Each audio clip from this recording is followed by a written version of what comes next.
Assalamualaikum warahmatullahi wabarakatuh. Perkenalkan, nama saya Dinda Rismaila Siregar dengan NIM 2103276 dari kelas Manajemen dan Risiko Bisnis kelas 6C.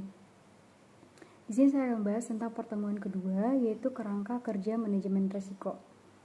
Nah, di sini kita akan membahas tentang apa saja kerangka kerja dan manajemen risiko tersebut. Kerangka kerja atau manajemen risiko itu membantu dalam mengolah risiko secara efektif melalui penerapan proses manajemen risiko pada berbagai tingkat dan dalam konteks tertentu organisasi. Nah, dengan sini kita paham bahwa kerangka kerja manajemen risiko itu berarti dia tentang pengolahan risiko tersebut. Nah, bagaimana cara penerapan proses manajemen risiko ini pada berbagai tingkat dan dalam konteks tertentu di dalam sebuah organisasi. Nah, untuk tujuan kerangka kerja manajemen risiko tersebut itu terbagi menjadi beberapa atau terbagi menjadi dua. Yang pertama itu kerangka kerja memastikan bahwa informasi tentang risiko yang berasal dari proses manajemen risiko secara memadai dilaporkan dan digunakan sebagai dasar pengambil keputusan. Nah, berarti dalam tujuan manajemen kerja manajemen risiko tersebut itu kita membahas tentang kerangka kerja. Nah, bagaimana cara memastikan bahwa risiko tersebut berasal dari proses manajemen risiko yang sudah memadai, yang sudah dilaporkan atau yang sudah dirancang. Nah, jadi tidak jauh dari risiko-risiko yang sudah ditetapkan. Selanjutnya ada pemenuhan akuntabilitas di semua tingkat organisasi yang relevan. Nah, ini juga termasuk pada sebuah perusahaan-perusahaan yang besar.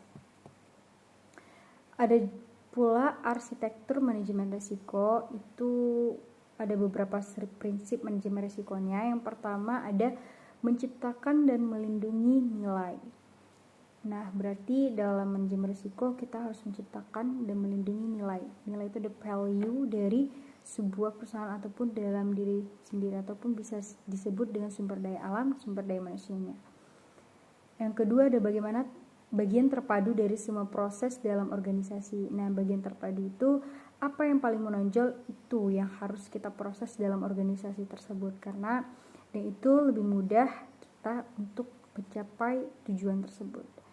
Ketiga ada bagian dari pengambilan keputusan. Nah, kita ambil bagian-bagian untuk mengambil keputusan. Ada bagian yang memang ini cocok untuk pengambilan keputusan, seperti itu.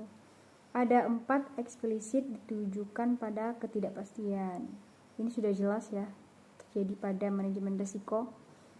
Yang kelima ada sistematik, terstruktur dan tepat waktu. Jadi ini sudah termasuk pada perencanaan. Nah, di perencanaan itu kita harus lihat ini harus sistematik dan ini harus terstruktur. Jadi ketika risiko itu datang, itu sudah termanage, sudah terstruktur dan itu tepat waktu. Dan kita tahu bahwa risiko itu terjadi pada satu waktu tertentu, tidak pada keadaan yang mengejutkan atau yang tidak disangka-sangka.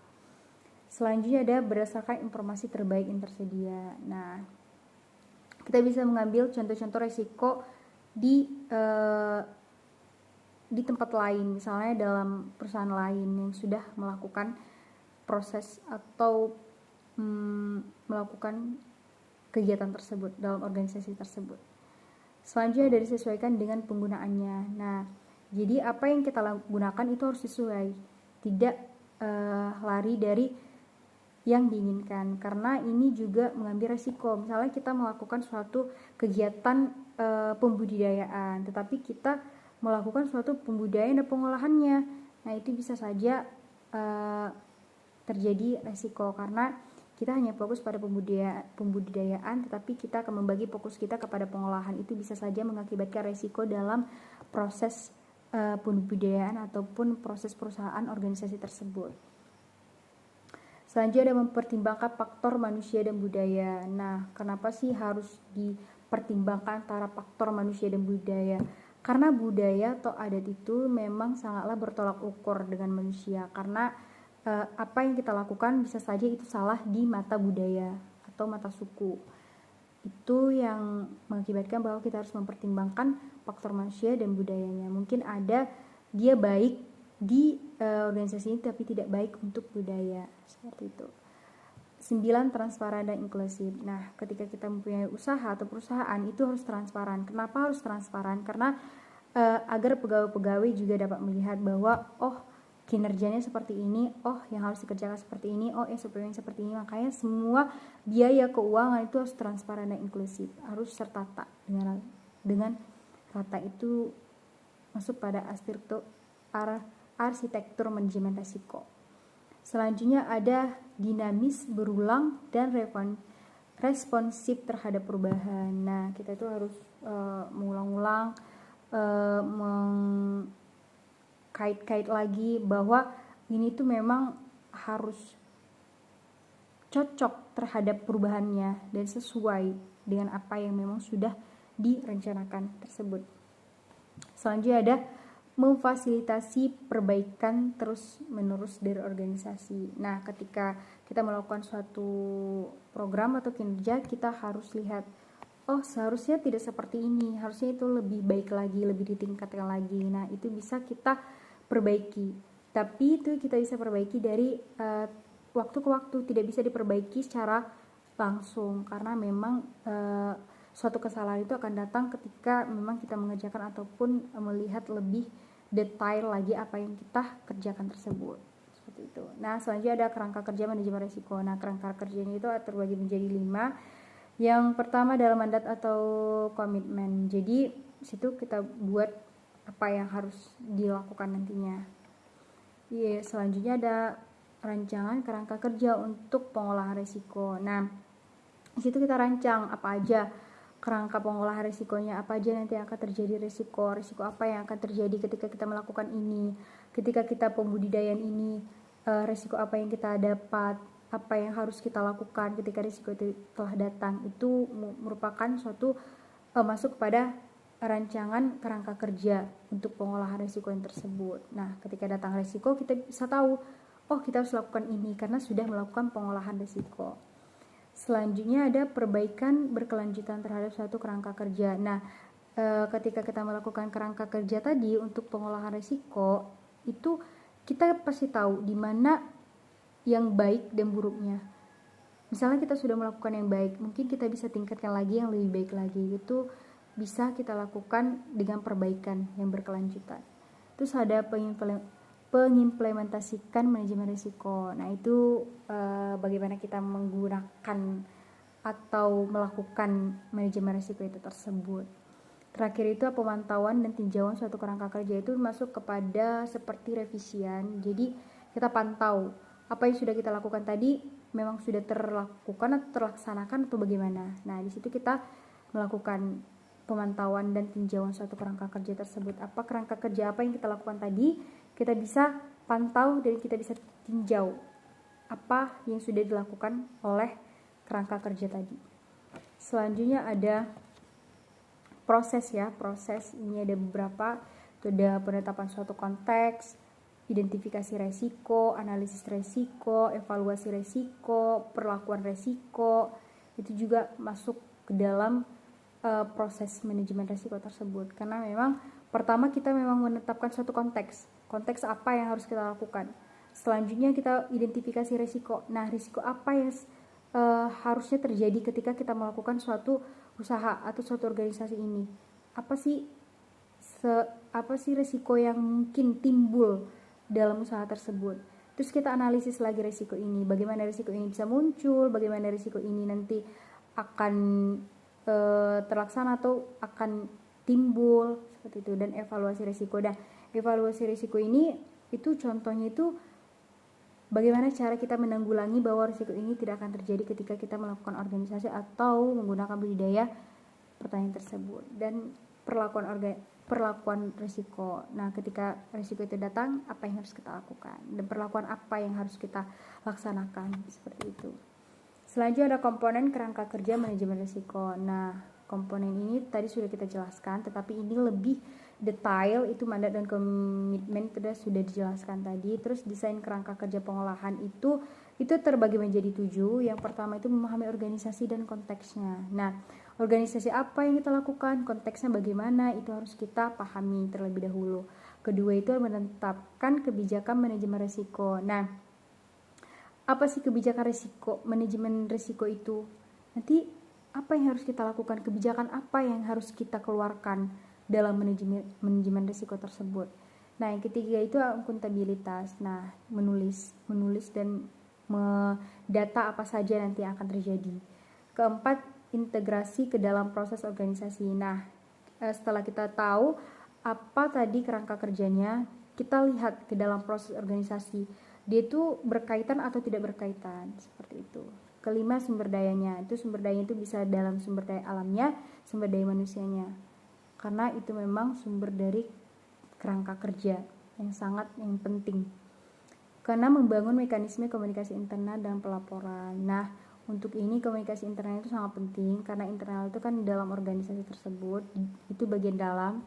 Nah, kita harus komunikasi juga pada internal dan pelaporannya itu harus selalu ada. Agar kita bisa dapat melihat bahwa ternyata manajemen risiko ini harus lebih ditingkatkan lagi, diperbaiki lagi. Nah, itu gunanya untuk pelaporan tersebut. Ketujuh, ada membangun komunikasi eksternal dan mekanisme pelaporan. Nah, tidak hanya internal tapi eksternal juga sangat penting dalam pelaporan kerangka pengolahan risiko tersebut. Kedua itu menerapkan manajemen risiko. Nah, menerapkan itu bagaimana? Itu terbagi menjadi dua. Itu menerapkan kerangka kerja untuk pengolahan risiko. Yang kedua itu pelaksanaan proses manajemen risikonya. Nah, diterapkan kerangka kerja yang bagaimana untuk pengolahan risiko nanti. Terus pelaksanaannya bagaimana, prosesnya nanti bagaimana, itu akan kita jelaskan pada kerangka yang nomor 2. Kerangka yang nomor 3 itu pemantauan dan peninjauan kerangka. Nah, kita pantau dan kita tinju kerangka ini bagus, benar, apa baik, seperti itu. Nah, keempat, kita nanti perbaiki kerangka kerja yang berkesinambungan. Artinya, kita perbaiki kerangka kerja yang tidak sesuai atau tidak nyambung dengan organisasi tersebut. Selanjutnya ada penyusunan desain kerangka kerja manajemen risiko. Nah, pada dasarnya meliputi dua aspek, yaitu aspek pemahaman terhadap konteks organisasi dan aspek tata kelola manajemen risiko atau risk management governance structure. Nah, aspek pertama ini merupakan landasan untuk memahami situasi di mana manajemen risiko akan diterapkan, sedangkan aspek kedua menjabarkan elemen-elemen yang diperlukan untuk penerapan manajemen risiko dengan baik. Nah, di sini sudah jelas ya, pada dasarnya itu dia itu hanya memiliki dua aspek, yaitu pemahaman dalam konteks organisasi dan aspek tata kelola manajemen risikonya. Nah, cuman yang dua aspek tersebut yang harus kita pahami dalam melakukan manajemen risiko. Nah, untuk elemen-elemen yang perlu diterapkan untuk menetapkan manajemen risiko dengan baik itu ada beberapa elemen. Yang pertama itu memahami organisasi dan konteksnya. Itu sama saja dengan yang kita bahas tadi tentang mandat dan komitmen. Yang nomor 1, desain kerangka kerja pengolahan risiko. Ini sudah tidak kita bahas lagi karena sudah dibahas tadinya. Lanjut, memahami organisasi dan konteksnya. Nah, konteks eksternal organisasi itu antara lain lingkungan budaya, politik, hukum, ekonomi, teknologi, geografis, kondisi alam, baik secara domestik, regional maupun internasional.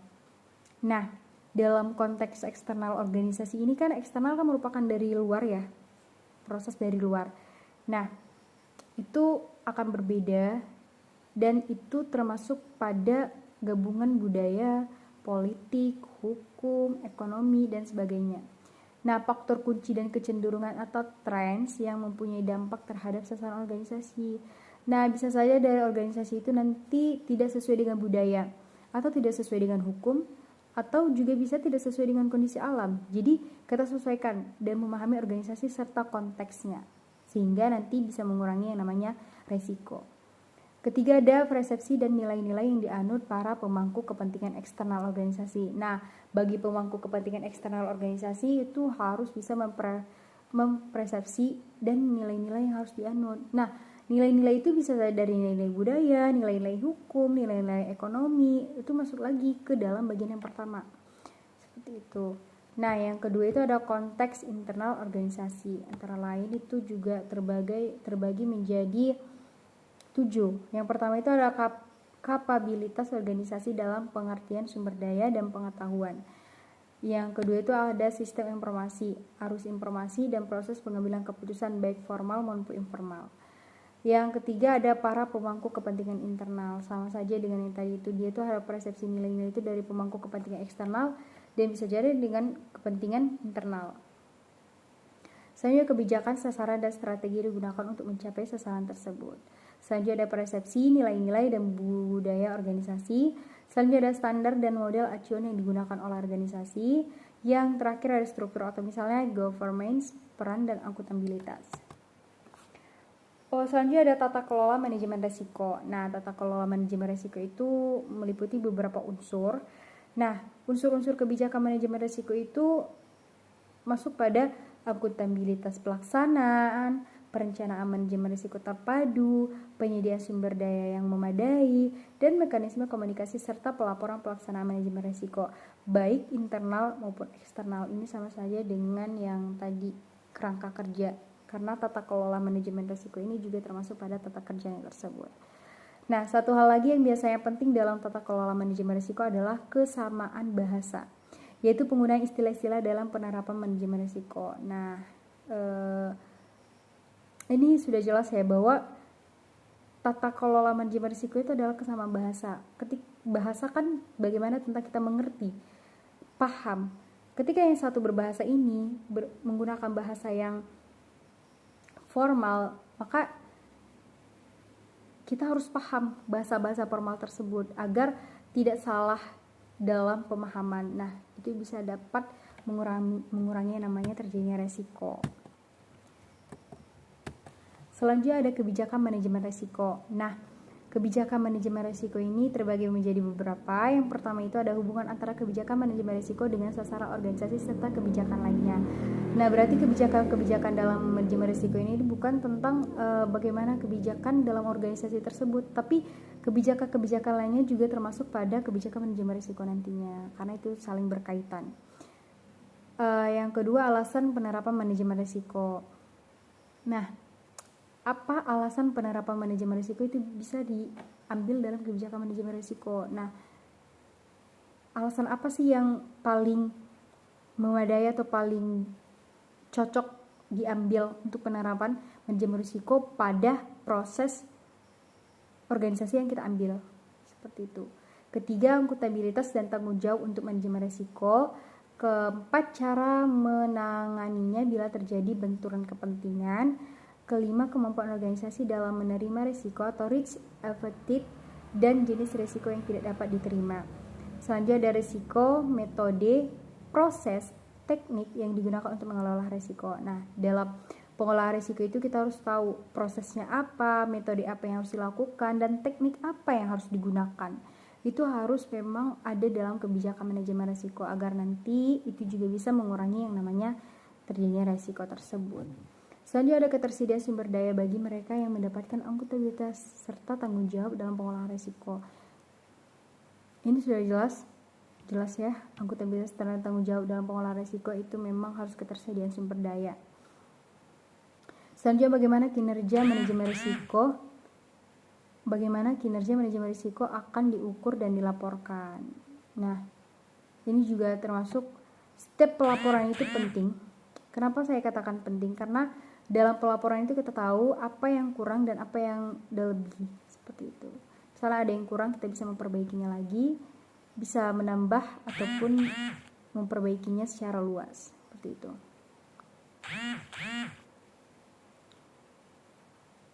Komitmen untuk selalu melakukan review dan verifikasi secara berkala terhadap kebijakan manajemen risiko.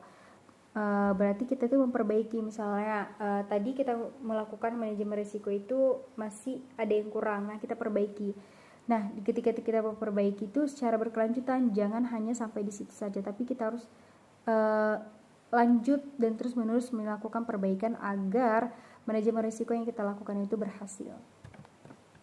Selanjutnya adalah akuntabilitas. Akuntabilitas itu yang pertama menetapkan siapa yang bertanggung jawab untuk mengembangkan, menerapkan dan merawat kerangka kerja manajemen risiko. Berarti di sini tuh masuk kepada manajemen juga. Nah, siapa-siapa aja yang bagian-bagian siapa nanti yang akan mengembangkan, bagian siapa yang akan menerapkan, dan bagian siapa yang akan merawat kinerja dari manajemen risiko tersebut.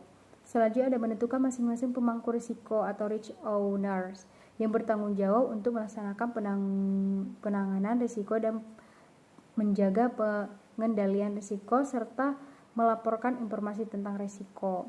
Nah, selanjutnya ada menetapkan ukuran kinerja, mekanisme laporan, internal, eksternal, serta proses eskalasinya sampai ke pimpinan puncak organisasi. Selanjutnya memastikan tersedianya sistem pemberian persetujuan, pemangkuan, hadiah, dan sanksi. Ini sudah jelas ya bahwa akuntabilitas itu melakukan ada beberapa tugas-tugas tersebut, dan ini memang sangatlah penting. Mereka itu harus menggunakan siapa yang akan mengembangkan, siapa yang melaksanakan, siapa yang bertanggung jawab, siapa yang akan menetapkan ukuran kerjanya, siapa yang memberikan persetujuan, itu harus memang distruktur. Itu masuk kepada manajemen. Selanjutnya ada integrasi ke dalam proses organisasi. Nah, proses manajemen risiko ini harus menjadi bagian dari proses pengembangan kebijakan bisnis, perencanaan strategi, penyusunan rencana bisnis, dan proses manajemen perubahan. Untuk memastikan bahwa kebijakan manajemen risiko diterapkan dan manajemen risiko benar-benar menjadi bagian dari praktik-praktik organisasi serta proses bisnisnya tersebut. Nah, berarti di sini juga sudah jelas bahwa integrasi dalam proses organisasi itu ada dan itu harus dibagi-bagikan. Siapa yang akan merencanakan, siapa yang menyusun, siapa yang akan memproses, siapa yang memastikan, itu harus memang struktur juga. Selanjutnya ada sumber daya. Nah, personalia dengan pengalaman, keterampilan, dan kemampuan yang memadai serta jumlah yang sesuai dengan kebutuhan. Sumber daya lain yang diperlukan untuk setiap tahapan penerapan manajemen risiko, proses dan prosedur yang terdokumentasi dengan baik, dan sistem dokumentasinya, sistem informasi dan manajemen pengetahuan atau knowledge management system. Ada juga pembuat mekanisme komunikasi internal dan pelaporan. Nah, ini maksudnya tadi bagaimana gitu. Sebenarnya tadi sudah kita bahas pembuatan mekanisme komunikasi internal dan pelaporan itu, karena pelaporan itu sangat penting ya agar kita bisa nanti memperbaiki mana yang masih kurang, seperti itu. Nah, komponen kunci kerangka kerja manajemen risiko dan setiap perubahan yang terjadi dapat dikomunikasikan dengan baik ke seluruh pihak terkait. Ketersediaannya cukup laporan tentang efektivitas, kerangka kerja, manajemen risiko, dan hasil dari proses manajemen risiko tersebut. Selanjutnya ada informasi hasil penerapan manajemen risiko selalu tersedia di tiap tingkatan yang memerlukan dan pada waktu yang diperlukan. Yang terakhir ada terselenggarakannya proses konsultasi dengan para pemangku kepentingan internal. Selanjutnya ada pembuatan mekanisme komunikasi eksternal dan pelaporan. Tadi itu kita bahas tentang internal, sekarang kita bahas tentang eksternalnya. Ini juga sudah dibahas tadinya, tapi kita bahas kembali. Nah, yang pertama itu pengikutsertaan pemangku kepentingan eksternal dan memastikan terjadinya proses komunikasi yang efektif. Selanjutnya ada pelaporan ke pihak eksternal sesuai dengan tuntutan, kepatuhan hukum, serta penerapan good corporate governance. Selanjutnya melaksanakan pengungkapan informasi sesuai dengan peraturan perundangan yang berlaku. Sebenarnya setiap kita melakukan suatu pekerjaan atau proses itu memang selalu ada peraturan perundangan yang berlaku, karena sebelum kita melakukan pekerjaan juga kita harus paham perundangan atau peraturan yang sudah berlaku. Jangan sampai kita melakukan pekerjaan yang seharusnya tidak kita kerjakan tapi kita kerjakan. Nah, itu sebenarnya sudah keluar konteks dan itu bisa saja terjadinya suatu resiko. Nah, oleh karena itu sebelum kita masuk ke dunia kerja kita harus paham peraturan dan perundangan yang berlaku pada perusahaan tersebut atau organisasi tersebut. Selanjutnya ada menyampaikan umpan balik dan laporan atas proses komunikasi konsultasi. Nah, harus ada umpan balik. Nah, laporan dari eksternal, laporan dari internal itu memang harus ada umpan baliknya, karena memang dari situ kita bisa menggunakan komunikasi dan dari situ kita bisa memperbaiki apa aja yang harus diperbaiki dan apa aja yang harus diubah dalam manajemen risiko tersebut. Selanjutnya menggunakan komunikasi untuk membina dan meningkatkan kepercayaan kepada organisasi. Itu memang wajib ya, menggunakan komunikasi untuk membina dan meningkatkan kepercayaan kepada organisasi. Berkomunikasi dengan seluruh pemangku kepentingan, terutama pada saat terjadi krisis atau keadaan yang tidak baik.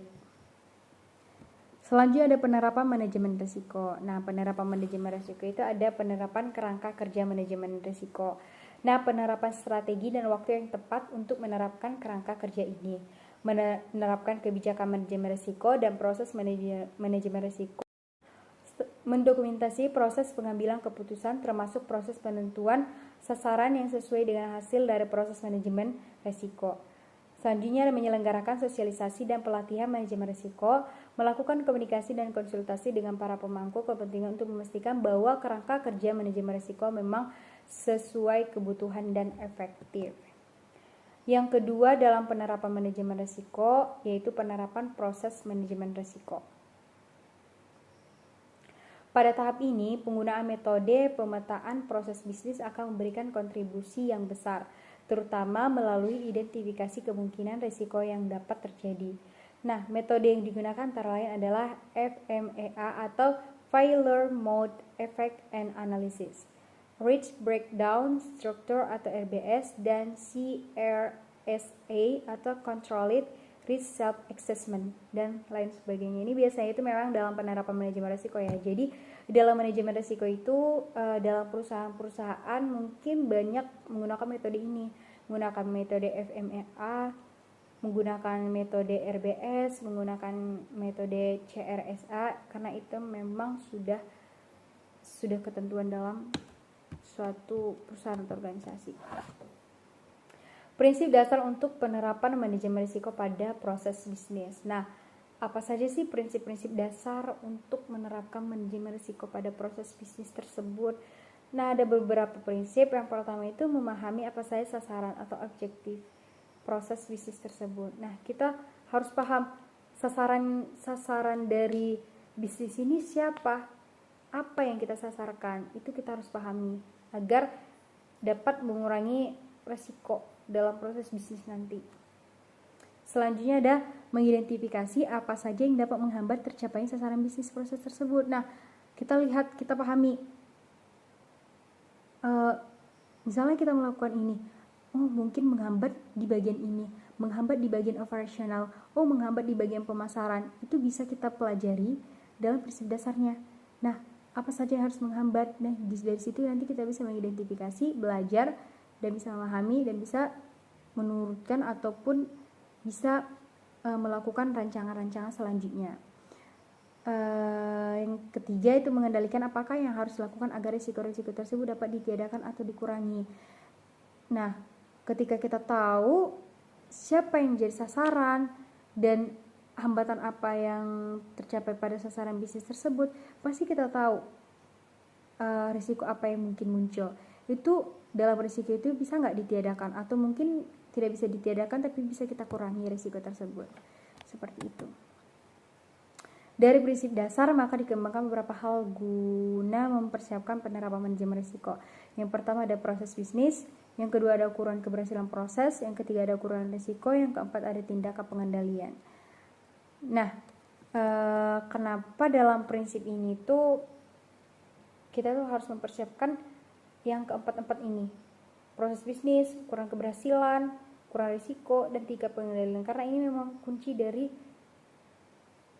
tidak terjadinya suatu resiko dalam bisnis. Proses bisnis, proses itu termasuk pada operasional. Kalau misalnya prosesnya tidak baik, maka operasional juga sudah gagal. Nah, kalau misalnya operasional sudah gagal, otomatis risiko itu akan timbul. Itu akan mengakibatkan kerugian. Ukuran keberhasilan proses. Nah, kalau kita sudah melakukan operasional seperti ini, keberhasilannya itu bagaimana? Setengah, baik, atau tidak terlalu buruk. Itu merupakan ukuran keberhasilan proses. Ukuran risiko, risikonya itu risiko besar, sedang, atau tinggi. Itu merupakan ukuran risiko. Itu kita bahas pada pertemuan pertama tadi. Yang kepada tingkatan pengendalian. Nah, tingkatan pengendalian ini apa yang harus kita lakukan ketika risiko itu sudah muncul? Nah, tindakan apa yang harus kita lakukan? Itu bisa nggak kita kurangi atau bisa kita tiadakan? Itu masuk pada tindakan pengendalian. Selanjutnya ada dalam penerapan kerangka kerja manajemen risiko. Itu hendaknya kita ngapain? Yang pertama itu menetapkan strategi dan waktu yang tepat untuk menerapkan kerangka kerja ini. Nah, dalam manajemen risiko kita harus tahu strategi apa yang harus kita lakukan, dan waktu kapan kita sudah menerapkan kerangka kerja ini. Dari ide itu tidak sia-sia, apa yang kita lakukan tidak sia-sia, seperti itu. Selanjutnya ada penerapan kebijakan manajemen risiko dan proses manajemen risiko pada proses-proses organisasinya. Nah, kebijakan-kebijakan ini kita harus lakukan. Misalnya kita tahu risiko dalam perusahaan ini, maka kita harus mengeluarkan kebijakan apa yang cocok untuk menanggulangi risiko tersebut, dan proses manajemen risiko apa dalam proses-proses organisasi apa yang harus kita lakukan gitu. Ketiga, mematuhi semua ketetapan peraturan perundangan yang berlaku. Nah, kita patuhi peraturan perundangan yang berlaku, tidak melanggar atau tidak melakukan sesuatu yang tidak ditetapkan oleh peraturan perundangan yang berlaku. Selanjutnya, mendokumentasikan proses pengambilan keputusan termasuk proses penentuan sasaran yang sesuai dengan hasil dari proses manajemen risiko.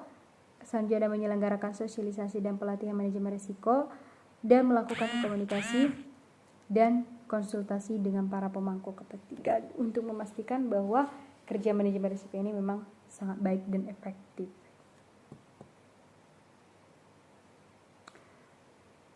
Selanjutnya ada pemantauan dan tindakan kerangka kerja.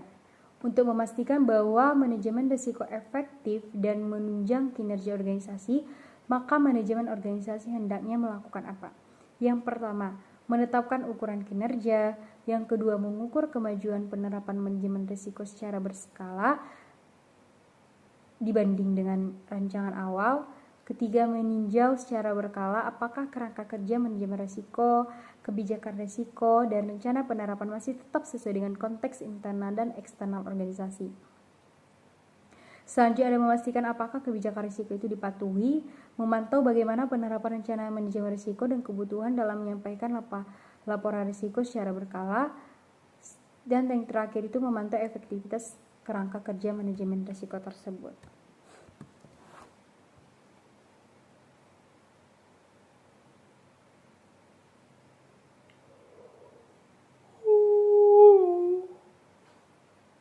Selanjutnya ada mengenai uraian apa yang harus dimonitor dan ditinjau dalam dilihat lebih rinci pada lembar kerja profil proses.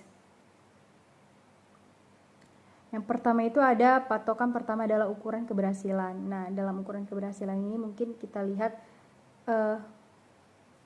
dan kita tinjau dari lembar kerja proses atau profil proses kerja bisnis tersebut agar bisa mengurangi yang namanya resiko bisnis. Yang kedua itu ada patokan kedua, langkah pengendalian. Nah, ketika kita melakukan bisnis tersebut, kan kita sudah melakukan ukuran keberhasilan. Nah, langkah pengendaliannya itu apa? Mungkin dalam pengendalian itu timbul yang namanya resiko-resiko. Nah, yang langkah itu apa saja? Patokan ketiga itu ada risiko yang diantisipasi. Nah, risiko mungkin banyak risiko yang muncul, tapi ada risiko yang memang harus diantisipasi karena mungkin kalau terjadi risiko tersebut mengalami kerugian yang sangat besar ataupun melakukan kegagalan yang memang sangat fatal seperti itu. Patokan keempat, sasaran bisnis proses tersebut. Seperti yang tadi kita jelaskan bahwa sasaran itu sangat penting. Nanti kita bisa tahu kalau misalnya sasaran sudah jelas, maka kita akan tahu apa yang harus kita lakukan dan apa yang seharusnya dilakukan. Gitu. Selanjutnya ada perbaikan kerangka kerja secara berkelanjutan. Pain check merupakan proses memantau dan memeriksa apakah rencana yang ditetapkan telah diterapkan secara benar. Nah, semua yang sudah diatur tadi atau sudah diproses atau sudah dikelola tadi, kita periksa lagi apakah rencana ini sudah ditetapkan secara benar, apakah dia itu sudah baik, sudah benar, sampai itu bisa dilakukan, manajemen risikonya itu bisa dikerjakan, seperti itu. Jadi, jika telah diterapkan secara benar, akan menghasilkan seperti yang diharapkan, dan jika terjadi penyimpangan, maka lakukan tindakan perbaikan sesuai dengan hasil cek, serta perbaikan rencana awal sesuai dengan kebutuhan yang bersifat dinamis. Tindakan perbaikan sesuai dengan hasil monitoring pada tahap sebelumnya yang akan meningkatkan kerangka kerja manajemen risiko, kebijakan risiko, dan rencana manajemen risiko. Tindakan lanjut ini diharapkan akan meningkatkan dan memperbaiki manajemen risiko organisasi serta budaya risiko organisasi. Nah, di sini juga mungkin banyak yang harus kita pahami dalam penerapan kerangka kerja manajemen risiko tersebut, karena memang kerangka kerja itu dia memang diurutkan apa yang seharusnya dikerjakan terlebih dahulu, apa yang harus dievaluasi dulu, apa yang harus diubah dulu, dan banyak sebagainya. Jadi kerangka kerja itu bukan hanya sekedar kita melakukan kerangka kerja, tidak, tapi kita harus melihat proses-prosesnya dari awal, bagian-bagian awal tersebut. Nah, itu kita harus pahami bagaimana dia, bagaimana pemahaman, karena memang penyusunan ini, kerangka kerja ini sangat sulit, karena memang itu harus ada prinsip manajemen risikonya. Kita harus lihat kerangka kerja manajemen risikonya itu harus memang benar-benar tersusun, dan prosesnya itu memang harus sampai kepada evaluasi risiko dan perlakuan risiko. Nah, di evaluasi risiko itu memang sangat penting. Kenapa di evaluasi risiko itu sangat penting? Karena dari evaluasi risiko kita tahu bahwa oh, ini yang harusnya dilakukan, oh ini tidak baik, tidak bagus, ini bisa saja merugikan, ini bisa saja menghambat yang namanya risiko, ini bisa saja bisa menambah risiko dalam bisnis ini, seperti itu. Jadi kalau dalam proses itu memang harus dalam urutan-urutannya, dari penetapan suatu konteks, identifikasi risiko, analisis risiko, evaluasi risiko, sampai perlakuan risiko, itu harus memang sejajar. Dan itu memang terus kalau misalnya kerangka kerja manajemen risiko itu tuh bagaimana? Nah, itu kalau misalnya kita bicara tentang kerangka, mungkin itu adalah bagian-bagiannya ya, bagian-bagian bahwa ini si mandat dan komitmen itu apa aja yang dilakukan. Yang pertama itu kita harus melakukan desain kerangka kerja pengolahan risiko. Nah, desain apa yang kita lakukan? Yang kedua itu menerapkan manajemen risiko. Nah, dalam penerapan itu apa aja yang kita lakukan? Dalam penerapan itu mungkin kita lakukan kerangka kerja untuk pengolahan risiko, pelaksanaannya bagaimana. Ketiga itu pemantauan dan peninjauan kerangka, itu bagaimana. Dan perbaiki kerangka kerja berkesinambungan. Nah, dalam penyusunan desain kerangka kerja manajemen risiko itu juga harus dipahami, karena memang penyusunannya itu bukan asal kita susun. Itu harus mulai dari elemen-elemen paling atas. Elemen yang pertama itu memahami organisasi dan konteksnya, kedua tata kelola manajemen risikonya, ketiga kebijakan manajemen risikonya, keempat akuntabilitas, yang kelima integrasi ke dalam proses organisasi, keenam sumber daya, ketujuh pembuatan mekanisme komunikasi internal dan pemangku kepentingan, yang kedelapan pembuatan mekanisme komunikasi eksternal dan pemantau kepentingannya. Jadi itu tidak bisa kita urutkan misalnya dari akuntabilitas pertama, itu tidak bisa, karena memang itu sudah urutan elemen-elemen yang perlu untuk diterapkan dalam manajemen risiko dengan baik. Karena kita harus melihat dari awal dasar sampai ke akhir nanti, seperti hulu ke hilir. Ini juga sudah dibahas dalam memahami organisasi dan konteksnya. Tadi sudah dijelaskan juga bahwa konteks eksternal organisasi itu ada beberapa, konteks internal organisasi itu juga ada beberapa. Terus tata kelola manajemen risikonya itu juga banyak meliputi unsur-unsur. Ada yang pelaksana, ada yang perencanaan, ada yang menyediakan, dan juga ada yang pelaksanaan. Nah, ini memang harus sesuai.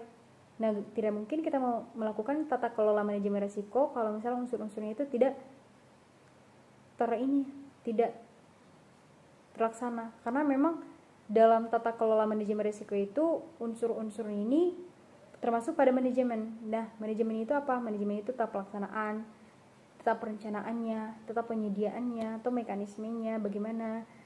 Dan ini bisa saja kita lihat dalam internal dan eksternal, karena memang internal dan eksternal itu harus berhubungan satu sama lain. Dan komunikasi antara internal dan eksternal itu harus memang baik, agar nanti pelaporannya itu bisa sesuai.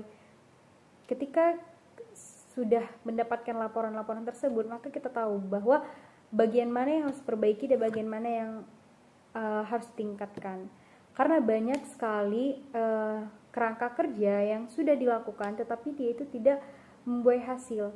Dan jadi di situ kita akan melakukan evaluasi terus menerus, kita membuatkan perbaikan dari waktu ke waktu, kita bisa melakukan bagaimana agar ini tuh bisa efisien dan efektif, dan bagian-bagian apa aja yang harus kita lakukan. Itu memang sangat penting dalam kerangka kerja manajemen risiko ini.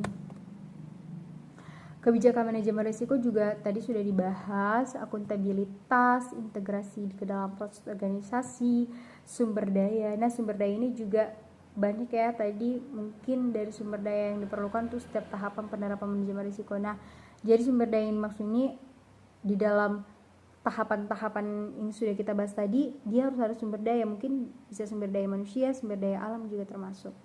Tapi dia memang harus, dan itu diperlukan dalam tahapan penerapan manajemen risiko.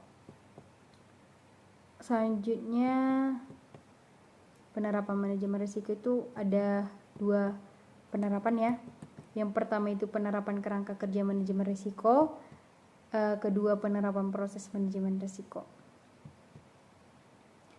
Ada juga prinsip dasar untuk penerapan manajemen risiko pada proses bisnis. Ini prinsip-prinsipnya ini memang sangat penting untuk kita pahami. Karena kenapa prinsip dasar ini harus penting? Karena ketika kita melakukan suatu manajemen risiko pada proses bisnis, kita sebenarnya harus, yang pertama itu kita memahami apa saja sasaran kita. Nah, ketika kita tahu sasaran kita itu siapa, kita akan tahu apa yang harus kita lakukan setelah itu. Ketika kita masih bingung sasaran kita itu siapa, kita juga akan bingung proses bisnis yang kita lakukan itu yang bagaimana. Tetapi ketika kita sudah paham akan sasaran yang kita sasarkan nanti, maka proses bisnis tersebut akan berjalan dengan lancar, dan untuk memanajemen risiko juga akan lebih mudah. Karena kenapa? Karena kita akan mengidentifikasi apa saja yang dapat menghambat tercapainya sasaran bisnis tersebut. Misalnya nih, kita dalam proses bisnis pembudidayaan cabai. Nah, sasaran kita itu adalah para konsumen ibu rumah tangga yang sering menggunakan cabai dalam kehidupan atau sandang pangannya. Nah, habis itu kita identifikasi nih apa saja yang menghambat tercapainya sasaran bisnis tersebut. Mungkin yang menghambat itu ada pasar, yang menghambat itu ada harga, karena harga bisa berfluktuasi. Ketika permintaan itu lebih tinggi, maka harga itu semakin rendah dan penawaran juga semakin rendah. Tapi ketika permintaan itu rendah, maka harga tersebut akan menaik dan penawaran juga akan menaik. Seperti itu. Dan itu termasuk pada permintaan dan penawaran nantinya. Terus pengendalian apakah yang harus dilakukan agar risiko tersebut dapat ditiadakan atau dikurangi. Nah, kalau misalnya kita cerita tentang pasar, kita bisa dapat mengurangi risiko itu, kita gunakan atau kita buat yang namanya menambah nilai guna dari suatu produk tersebut. Misalnya cabai itu kan dia bersifat busuk, cepat busuk. Nah, ketika banyaknya permintaan, maka harga semakin menurun. Nah, ketika harga semakin menurun, mungkin banyak cabai yang tidak terpakai karena memang permintaannya itu tinggi. Permintaan tinggi, hasil tinggi, permintaannya rendah, mungkin cabai itu tidak digunakan, dan cabai itu kan bersifat busuk. Nah, jadi bagaimana caranya kita bisa menambah nilai tambah dari cabai tersebut. Misalnya kita buat saus, kita bisa membuat acar atau sebagainya. Atau kita bisa buat cabai kering. Nah, cabai itu nanti kita jemur atau kita buat proses cabai kering. Karena cabai kering ini bisa tahan sampai berbulan-bulan. Mati lampu. Dari prinsip dasar maka dikembangkan, ini juga yang dikembangkan itu pas ya, ada proses bisnis, ukuran keberhasilan proses, ukuran risiko, dan tingkat pengendaliannya.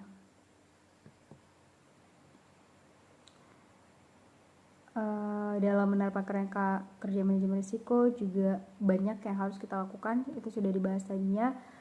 pemantauan dan tinjauan kerangka kerja juga sudah dibahas. Perbaikan kerangka kerja secara berkelanjutan, ini perbaikan kerangka kerja ini dilakukan ketika sudah melakukan yang namanya risiko tersebut. Nah, kita sudah melakukan kerangka kerja yang tadi itu sudah kita laksanakan. Nah, ketika kita sudah laksanakan ternyata belum efektif dan efisien. Nah, di situ kita bisa memperbaiki secara berkelanjutan. Itu bisa dari waktu ke waktu, karena itu tidak bisa dikerjakan dalam satu waktu saja, karena banyak hal yang harus diperbaiki nantinya. Mungkin sampai sini yang bisa saya jelaskan. Kurang dan lebih saya mohon maaf, karena saya masih tahap pembelajaran. Sekian dari saya. Wassalamualaikum warahmatullahi wabarakatuh.